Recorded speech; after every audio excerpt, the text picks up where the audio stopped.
And with this, I would actually like to share a message that one of our EuroDIG participants sent, Izan Khan from the EuroDIG 2023 cohort, when he heard the passing of a friend and a colleague that was very meaningful to us. You may remember Nigel Hickson from the intergenerational dialogue session last year, where he stood up unashamedly and passionately promoted youth involvement in internet governance and showed how we could all make tangible change in this space. For a government official, he was also defiantly vocal in his defense of end-to-end encryption, privacy, and human rights. He would have wanted nothing more than for all of us to continue to fight for the right things, as he believed so unwaveringly in the power held by young people to make positive changes in this world. I would like to invite Mark Carvel and Tatiana Tropina to lead us in the tribute for Nigel Hickson. Thank you very much.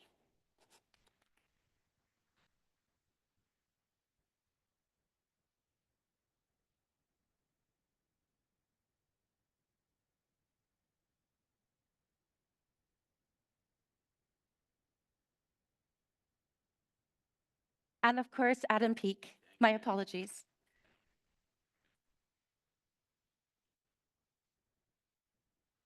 Thank you, Nadia. And actually, it's difficult to follow Izan's very concise words about Nigel's contribution to youth, mentoring, and intergenerational dialogue last year and previously. I think Nigel made a very important contribution. So my name is Mark Carvel. I worked with Nigel in the UK government for over 20 years. And since I left the ministry, I've continued to be a close friend of Nigel. So his passing on the 31st of March was a real shock, a great loss. And he was a regular contributor to EuroDIG and an active supporter of this forum. And I think we're all going to miss him greatly. He was such an important and active character in our community. And as Izan was indicating there, really, an influential champion of the multi-stakeholder approach to internet governance. He was passionate about the economic, social, and political benefits of the internet. So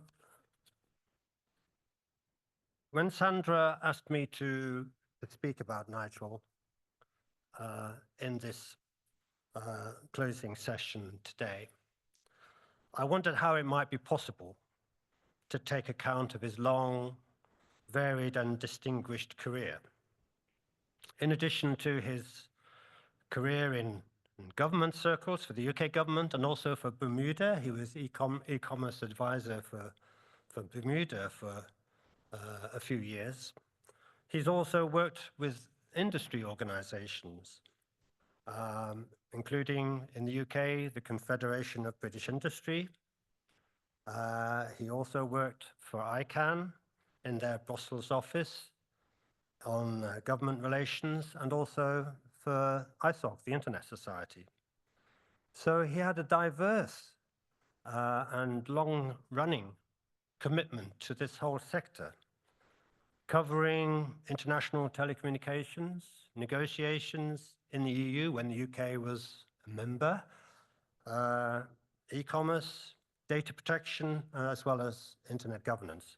So a diverse and varied career, but at the heart of it is technology and the influence of technology on society. And not many people know, actually, that that career path started at London University. He studied for an electronics and electrical engineering career at London and became a lifelong member of the Institute of Electrical and Electronics Engineers. So he certainly knew what he was talking about when it came to technology, and that commanded enormous respect amongst the people he reached out to in the sector, in business, in the wider stakeholder community, civil society, amongst academics.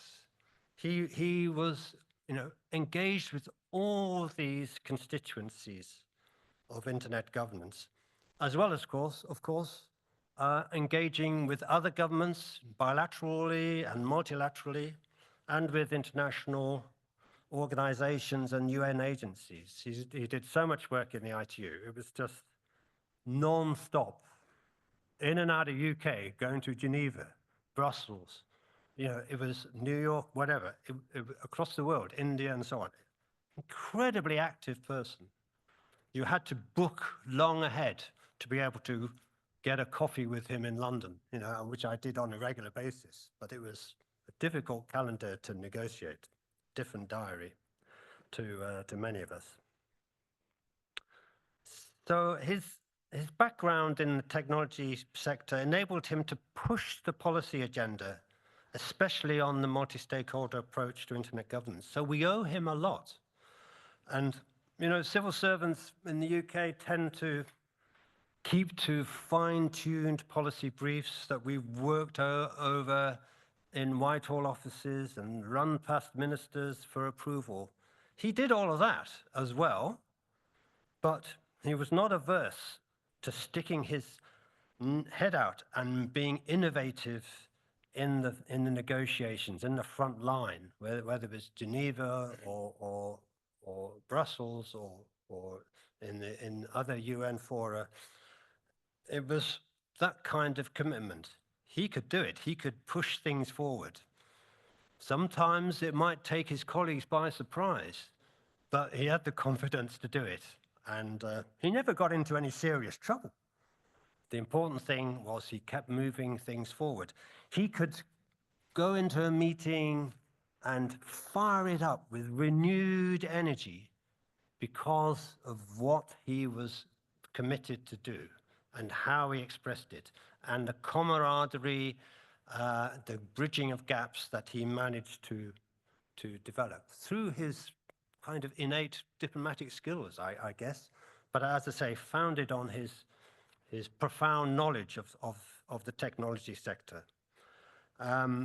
So I mentioned ICANN, and I'd like to hand over to Adam, who worked with Nigel when he was at ICANN, and tell us a bit about your experience of working with him in that, and other opportunities as well.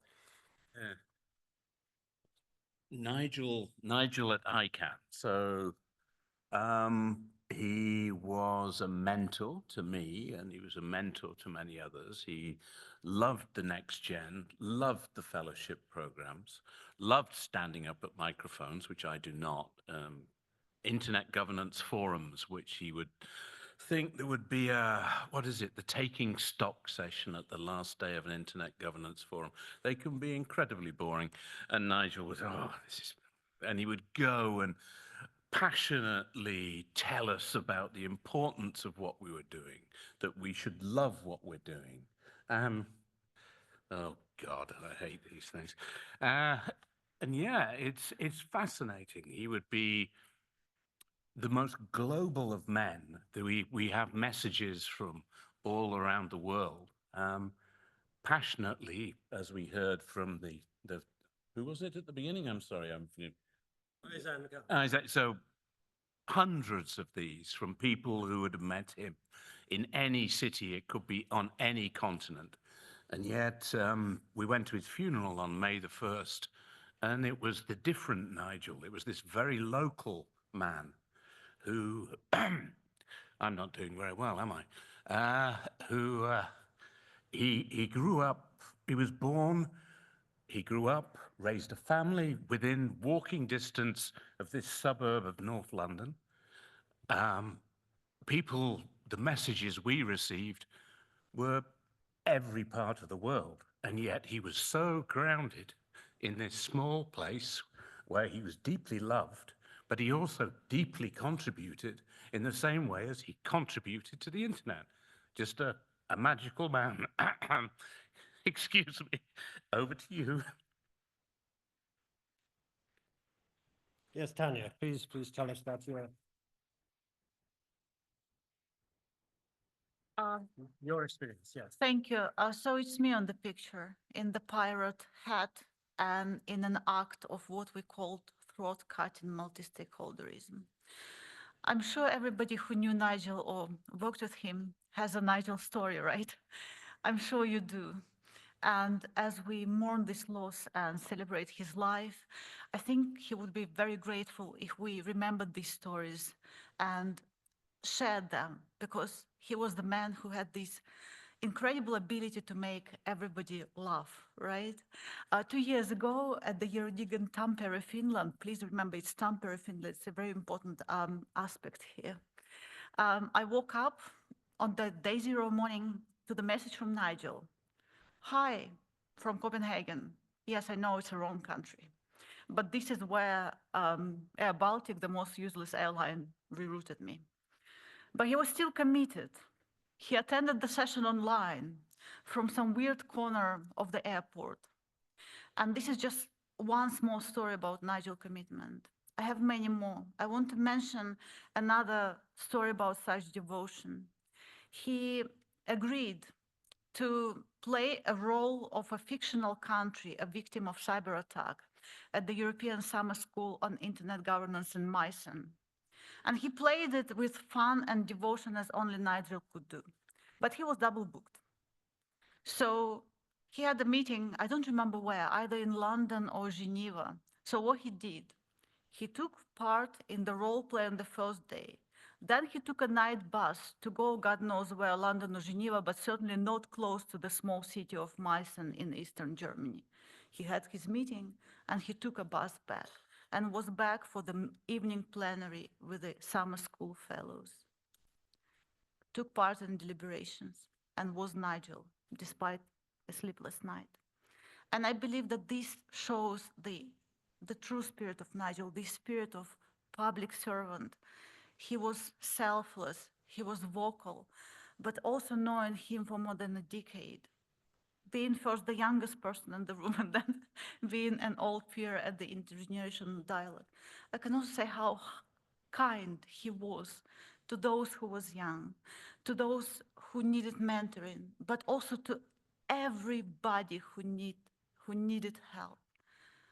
It was not about aligning the diaries. He could jump on the call. He could discuss things with you. He was always there. He had these values, and he lived up to these values every day of his life. And he had this incredible gift of making everything around him better, be it multilateral negotiations, an ICANN meeting, a party after, anything. So what can I say, just to wrap up? This loss hurts. I know that it hurts so many of us. But I think that we have to be so incredibly grateful that we met this kind, generous, and open-hearted person. And this is certainly how I miss him and how I will remember him. Thank you.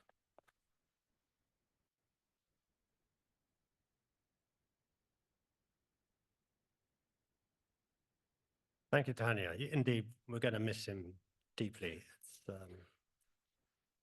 I have so many memories of meetings and bumping into him and grabbing him in the corridor, and he'd always be open and accessible to filling me in on what's happening. He was that kind of person, so generous with his time. We'd like now to invite you to take a minute of silence in his memory to reflect on his life and all that he achieved. So please, thank you. A minute.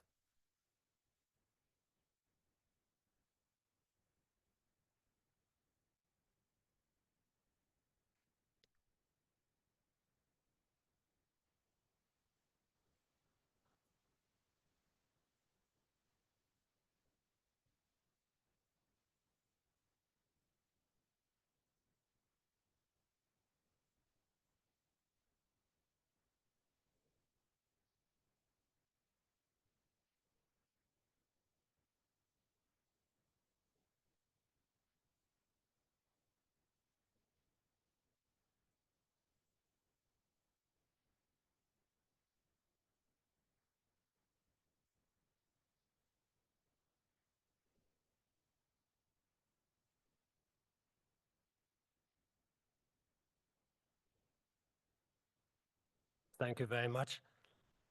I'll end by saying we will put on record the condolences of this stakeholder community and inform his widow, Judith, and his family of the sense of great loss of this community of stakeholders.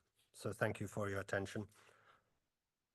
Let's all enjoy this evening. I think we will also miss Nigel's skill and valiant endeavors on the dance floor over the social evening. We'll miss that too. And yeah.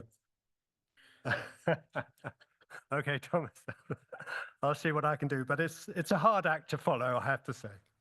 Okay, thank you very much, everybody. Thank you.